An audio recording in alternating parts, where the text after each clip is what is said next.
क्या आपने कभी सोचा है कि एक नया स्मार्टफोन आपके घर पे डिलीवर हो और उसके बाद जो आपका जो बैंक अकाउंट है वो खाली हो जाए? तो बिल्कुल हाँ, कुछ ऐसा ही स्कैम हुआ है बेंगलुरु के एक शख्स के साथ। तो उसमें क्या हुआ है कि उसके घर पे एक स्मार्टफोन डिलीवर होता है और उसके बाद उसके बैंक अकाउंट से 2.8 करोड़ का जो अमाउंट है वो खाली किया जाता है। तो पूरा जो स्कैम है, जो फ्रॉड है, मैं आज की वीडियो में आपको बताने वाला हूँ और इससे कैसे बचा जा सकता है और ये स्कैम कैसे हुआ है, पूरी डिटेल वीडियो होने वाली है। तो वीडियो के एंड तक बने रहें और चैनल पर नए हैं तो हमारे चैनल को सब्सक्राइब कीजिए और बेल आइकन को दबाना ना भूले।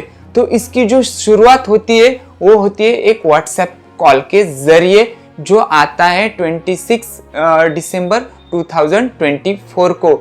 तो उस कॉल में जो फ्रॉडस्टर है, जो स्कैमर है, उन्होंने जो टारगेट है उनका जो बेंगलुरु का, उनको कहा गया था कि हम सिटी बैंक की तरफ से बोल रहे हैं जो कि आपका जो क्रेडिट कार्ड का न्यू एप्लीकेशन है उसके लिए वेरिफिकेशन हम कर रहे, तो उसके रिगार्डिंग आपको कॉल किया गया है। अभी इसमें ये बात सोचने वाली है कि उन फ्रॉडस्टर्स को, उन स्कैमर को जो क्रेडिट कार्ड के लिए एप्लीकेशन दिया है उसके बारे में पता कैसे चला। जो हम बोलते हैं कि आपका जो डेटा लीक हो रहा है, जो डेटा लीक हो रहा है, तो वो डेटा जो स्कैमर है, जो फ्रॉडस्टर्स है, उनके पास जाता है। आप तो सोचते हैं कि हमारे पास बैंक अकाउंट ही नहीं है, हमारे मोबाइल में क्या ऐसा है जो स्कैमर लेके करेंगे।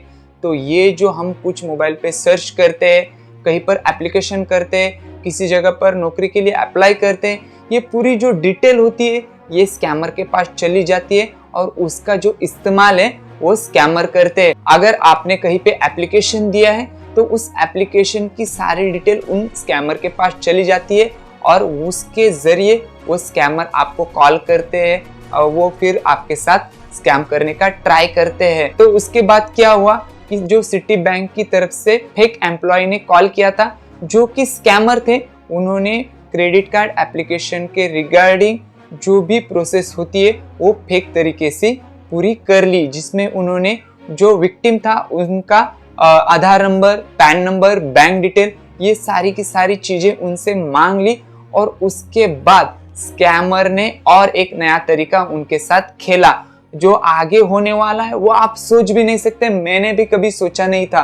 तो जो स्कैमर है उन्होंने उनके घर पर एक मोबाइल डिलीवर कर दिया और जो कि प्रीपेड पार्सल था। अभी हमारे घर पे भी कोई अगर हमें सामान डिलीवर करता है और प्रीपेड हो, चाहे हमने मंगवाया हो या फिर नहीं मंगवाया हो, तो भी हम ले लेते हैं क्योंकि वो प्रीपेड होता है, हमें कोई भी पैसे पे नहीं करने होते। जिसकी वजह से जो विक्टिम था बेंगलुरु का, उन्होंने भी सेम यही किया, उन्होंने भी उस पार्सल को एक्सेप्ट कर लिया और एक्सेप्ट करने के बाद जैसे ही उन्होंने वो स्मार्टफोन को एक्टिवेट किया, अभी उसमें एक ध्यान देने वाली बात ये भी है कि उस स्मार्टफोन में मैलिशियस एप्लीकेशन प्री इंस्टॉल थे। तो उन्होंने जैसे ही सिम कार्ड को इंसर्ट किया तो उसके बाद जो मैलिशियस एप्लीकेशन थे उन्होंने अपना काम करना स्टार्ट कर दिया। पूरे के पूरे OTP उन्होंने उस स्कैमर के पास पहुंचा दिए। उसके बाद पूरा जो कंट्रोल है बैंक अकाउंट का वो पूरा स्कैमर के पास चला गया, क्योंकि बैंक रिलेटेड कोई भी OTP आता है तो हमारे रजिस्टर मोबाइल पे आता है और जो स्कैमर थे उन्होंने वो जो सिम की डिटेल थी वो पूरे मोबाइल से एक्सेस कर ली। OTP हो या फिर जो UPI के पासवर्ड होते, मतलब जो पूरा मोबाइल था वो उनके कंट्रोल में था और जो विक्टिम था वो मोबाइल यूज कर रहा था।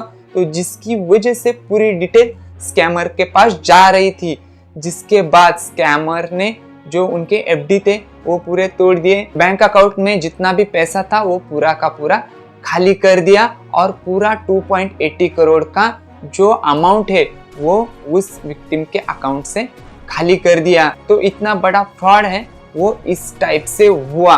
तो अभी आप इसमें सोच सकते हैं कि जो स्कैमर थे वो किस हद तक जाने वाले हैं, कितने नए नए तरीके आ रहे हैं। एक तरीके के ऊपर हम बात करते हैं तो स्कैमर कोई और तरीका ढूंढ लेता है। लेकिन इसमें एक कॉमन बात आपको सबको देखने को मिलती होगी कि जब भी कोई स्कैम होता है वो हमारे जो लालचीपना है उसका फायदा उठाते हैं। तो हमें एक पार्सल डिलीवर होता है फ्री का ही सही, लेकिन वो पार्सल हमें नहीं लेना चाहिए, क्या पता उसमें क्या हो।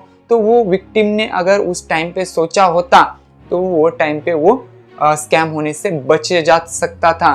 और उसमें और एक चीज से बचा जा सकता था कि जब वो पार्सल हमें रिसीव हुआ, मतलब उस विक्टिम को वो पार्सल जब रिसीव हुआ था तो वो जो मोबाइल है वो रीसेट नहीं था। अगर आप कोई भी नया स्मार्टफोन लेते हो तो वो रीसेट कंडीशन में आता है, डीएक्टिवेट कंडीशन में आता है, लेकिन ये जो स्मार्टफोन था ये एक्टिवेट था। आप अगर कोई भी नया स्मार्टफोन परचेस करते हैं तो ये ध्यान जरूर देना कि वो स्मार्टफोन जो स्टार्टिंग में प्रोसेस आता है ईमेल आईडी लॉगिन करने का, लैंग्वेज सिलेक्ट करने का, जो भी बूट का जो प्रोसेस आता है वो उस स्मार्टफोन में है कि नहीं। अगर स्मार्टफोन डायरेक्ट स्विच ऑन हो जाता है तो समझ लेना कि ये जो स्मार्टफोन है ये पहले से एक्टिवेटेड है और इसमें कुछ भी हो सकता है।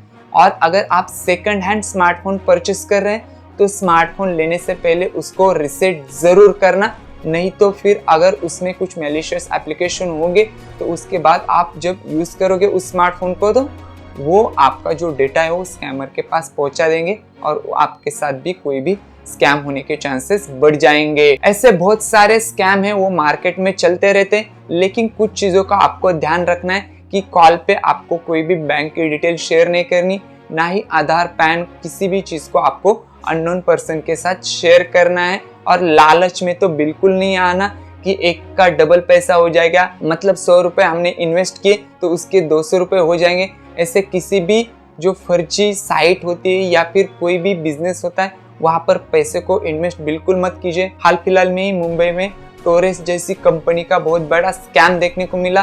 तो ऐसी चीज़ों में बहुत बड़े बड़े स्कैम होते हैं, आपको सतर्क रहना चाहिए कि जो भी हमें कमाना है वो खुद के दम पे कमाना है। ऐसे शॉर्टकट अगर हम लेते हैं तो हमारे साथ स्कैम होने के चांसेस बढ़ जाते हैं। तो बस दोस्तों आज के वीडियो में बस इतना ही। अगर वीडियो अच्छा लगा तो हमारे चैनल को सब्सक्राइब कीजिए, कमेंट कीजिए, लाइक कीजिए और ज़्यादा से ज़्यादा दोस्तों तक शेयर कीजिए।